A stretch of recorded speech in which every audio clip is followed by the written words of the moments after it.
నా వెనుక ఒక ఫ్లైట్ కనిపిస్తుంది, ఇండిగో ఫ్లైట్. ఒక బ్రేకింగ్ న్యూస్, ఒక పొలిటికల్ న్యూస్. నిన్నటిదాకా మనం లోక్సభ ఎలక్షన్స్ బిజీలో ఉన్నాం. లోక్సభ ఎలక్షన్స్ ప్రచారాలు, విమర్శనాస్త్రాలు, ఆరోపణలు, రకరకాల బిజీలో ఉన్నాం. నిన్న సాయంత్రం అయిపోయింది. చూస్తే కట్ చేస్తే ఇంకొక పొలిటికల్ వార్త, పొలిటికల్ బ్రేకింగ్ న్యూస్ వచ్చింది. ఈ ఇండిగో ఫ్లైట్ కాదు, దీని లోపల ఉన్న వాళ్ళని చూడాలి మనం. అశ్వరావుపేట ఎమ్మెల్యే ఆదినారాయణ తలకాయ కిందకి వేసుకుని కూర్చున్నాడు. ఈయన వచ్చేసి పినపాక ఎమ్మెల్యే పాయం వెంకటేశ్వర్లు, భద్రాచలం ఎమ్మెల్యే తెల్ల వెంకట్రావు, ఈ రోజునైనా తాండూరు మాజీ ఎమ్మెల్యే పైలట్ రోహిత్ రెడ్డి. వీడికి అయిపోలేదు అసలు, వీళ్ళందరికీ లీడర్ ఉన్నాడు ఒక ఆయన, ఈయన మంత్రి పొంగులేటి. వీళ్ళందరూ ఒక ఫ్లైట్లో ఉన్నారు, ఇండిగో ఫ్లైట్లో ఉన్నారు. అసలు ఇదంతా వీళ్ళు పోతున్నదే సీక్రెట్ ప్రయాణము. ఈ వీడియోను ఫోటోలో బయటకు వచ్చినాయి, సంచలనమైనవి. ఏంది వీళ్ళందరూ ఏడిపోతున్నారంటే, ఇది హైదరాబాద్ నుంచి కొచ్చి పోయే flight, IndiGo flight. Shamshabad airport నుంచి పోవాల్సిన ఫ్లైటు. అదేదో సాంకేతిక లోపం వచ్చి గంటన్నర సేపు రన్వే మీద ఉండిపోయింది. తర్వాత చూస్తే ఈ వీడియో బయటకు వచ్చింది. ఆ వీడియో బయటకు వచ్చింది కాబట్టి వీళ్ళందరూ ఏడిపోతున్నారు. మంత్రి పొంగులేటి వీళ్ళందరిని తీసుకొని ఏడిపోతున్నాడు అనేది ఒక పెద్ద చర్చ, పెద్ద హాట్ టాపిక్ నడుస్తుంది. దీనిలో ఇంకా చాలామంది వెనక ఉన్నారేమో, కనబడతలేరు, ఫేస్బుక్ సరిగ్గా కనబడతలేవు. ఇప్పటికైతే మనకు తెల్ల వెంకట్రావు కనబడుతున్నాడు. ఆయన బీఆర్ఎస్లో గెలిచి కాంగ్రెస్కి పోయిండు. అశ్వరావుపేట ఎమ్మెల్యే ఉన్నాడు, తర్వాత పినపాక ఎమ్మెల్యే ఉన్నాడు. ఇంకా వెనుక మనకు ఫేస్బుక్ సరిగా కనబడతలేవు, అంతా బ్లర్ ఉన్నాయి. కాకపోతే దీనిలో బలబాగానే ఖమ్మం జిల్లాకు సంబంధించిన ఎమ్మెల్యేలు ఉన్నారు. పొంగులేటి శ్రీనివాసరెడ్డి వీళ్ళందరినీ తీసుకొని కొచ్చి పోతున్నాడు. ఎందుకు పోతున్నాడు? ఏదో అయ్యప్ప దర్శనానికి పోతున్నాడా, లేకపోతే నిన్నమన్నదాకా ఎలక్షన్స్లో బిజీ ఉన్నారు కాబట్టి ఓ రిలాక్సేషన్ కోసం పోతున్నారా?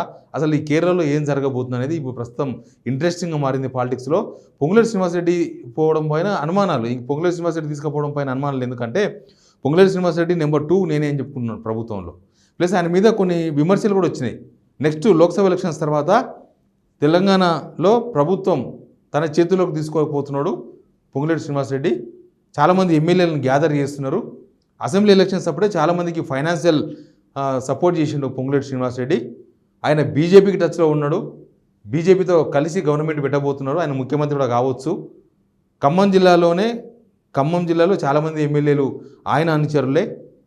ఇట్లా చాలా చర్చలు, చాలా ఆరోపణలు, చాలా విమర్శలు వచ్చినాయి. దానికి ఏదో ఆయన సీరియస్గా ఖండించలేదు, లైట్గా ఖండించిండు. బట్ ఇవన్నీ చూస్తుంటే ఏదో జరగబోతుంది. ఎందుకంటే ఎప్పుడైనా సరే ఏ రాష్ట్రంలో అయినా సరే పొలిటికల్ చర్చలు ఆ రాష్ట్రంలో జరగవు. మేజర్ చర్చలన్నీ కూడా బయట జరుగుతుంటాయి. వేరే వేరే రాష్ట్రాల్లో ఎవ్వరికి అనుమానం రాకుండా చర్చలు జరుస్తూ ఉంటారు. ఇది మరి ఎన్నో మీటింగు, ఎందుకు ఈ మీటింగు? ఎందుకంటే ఒకవేళ అంత ఎమ్మెల్యేలతో పోతున్నారు కాబట్టి అనుమానాలు ఇవి. అదే ఫ్యామిలీతో పోయింది అనుకో, ఎవరికి ఇబ్బంది లేదు. ఫ్యామిలీతో పోయింది కాబట్టి నిన్నమన్నదాకా ఎలక్షన్స్లో బిజీగా ఉన్నారు, టైం దొరకలేదు. కొంత వెకేషన్ కోసం పోతున్నారు అనుకోవచ్చు, సమ్మర్ వెకేషనో లేకపోతే కొంత రిలాక్సేషన్ కోసం పోతున్నారు అనుకోవచ్చు. కానీ ఎమ్మెల్యేలను కొంతమంది చోటమోట లీడర్లను తీసుకొని పోతున్నారు కాబట్టి ఈ రకమైన చర్చ జరుగుతుంది పొలిటికల్ సర్కిల్లో. ప్లస్ ఈ బీఆర్ఎస్ ఎమ్మెల్యే దీనిలో ఎందుకున్నాడో తెలియదు. బీఆర్ఎస్ మాజీ ఎమ్మెల్యే, తాండూరు మాజీ ఎమ్మెల్యే పైలట్ రోహిత్ రెడ్డి ఉన్నాడు దీనిలో. ఈయన కూడా నిన్నటిదాకా ఎలక్షన్స్ బిజీలో ఉన్నాడు. మరి వీళ్ళతో కలిసి పోతుండా, ఈయన ఇండివిజువల్గా పోతుండా, లేకపోతే వీళ్ళందరూ ఏమైనా బిజినెస్ పార్ట్నర్సా కూడా తెలియదు. ఎందుకంటే వీళ్ళందరూ ఎట్లా ఉంటారు, పొలిటీషియన్స్ ఎప్పుడు కూడా ఏ పార్టీకి ఆ పార్టీ ఉండరు. ఈ పార్టీలో ఉంటారు, ఆ పార్టీలో ఉంటారు, ఆ పార్టీలో ఉంటారు. వీళ్ళంతా బయటికి మాట్లాడేది పాలిటిక్స్, కానీ కలిసి చేసేది బిజినెస్. కాబట్టి ఏమైనా బిజినెస్ పార్ట్నర్సా కూడా తెలియదు. ఇది ప్రీప్లాన్గా పోయింది, అనుకోకుండా పోయేదైతే ఇంతమంది కలవరు. ప్లస్ ఈయన పైలట్ రోహిత్ రెడ్డి వీళ్ళు కూడా కలవరు. అనుకోకుండా పోయింది కాదు, ఇది ఒక ప్రీప్లాన్గా పోవాలనుకునే పోతున్నారు. కానీ పర్పస్ ఏందనేది చాలా ఇంపార్టెంట్. దాని మీద ఆసక్తికరమైన చర్చ జరుగుతుంది. ఏం చేయబోతున్నారు పొంగులేటి శ్రీనివాసరెడ్డి అనేది చాలా ఇంపార్టెంట్ పాయింట్. పొంగులేటి శ్రీనివాసరెడ్డి చాలామంది మంత్రులను కూడా, ఖమ్మం జిల్లా వాళ్ళని పక్కన పెడితే మిగతా మంత్రులతో కూడా పొంగులేటి శ్రీనివాసరెడ్డి చాలా ఫ్రెండ్లీగా ఉంటాడు. రేవంత్ రెడ్డితో కూడా ఫస్ట్లో చాలా క్లోజ్గా ఉంటుండే. తర్వాత ఏమైందో నెంబర్ 2 అనుకొని చెప్పుకోవడము, తర్వాత ఇంకా నేనే రేవంత్ రెడ్డి తర్వాత నేనేం చెప్పుకోవడం కొంత మిసికింది. అందుకే కదా ఖమ్మం టికెట్ పొంగులేటి శ్రీనివాసరెడ్డి ఆయన తమ్ముడు ప్రసాద్ రెడ్డికి కావాలని ఎంత అడిగినా ఆయనకి ఇయ్యలేదు.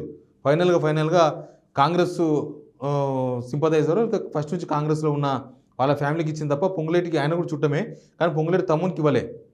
కాబట్టి ఏదో జరుగుతుంది, సంథింగ్ ఈజ్ గోయింగ్ ఆన్. ఈ ఫోటోలు ఉత్త ఫోటోలు కాదు, సంథింగ్ ఈజ్ గోయింగ్ ఆన్. ఏదో చేస్తున్నారు, ఏదో పొంగులేటి ఏదో చేస్తున్నాడు అనేది మాత్రం ఒక పెద్ద చర్చ జరుగుతుంది. మరి వీటికి సమాధానాలు వాళ్ళు చెప్పాల్సి వస్తుందేమో తెలియదు.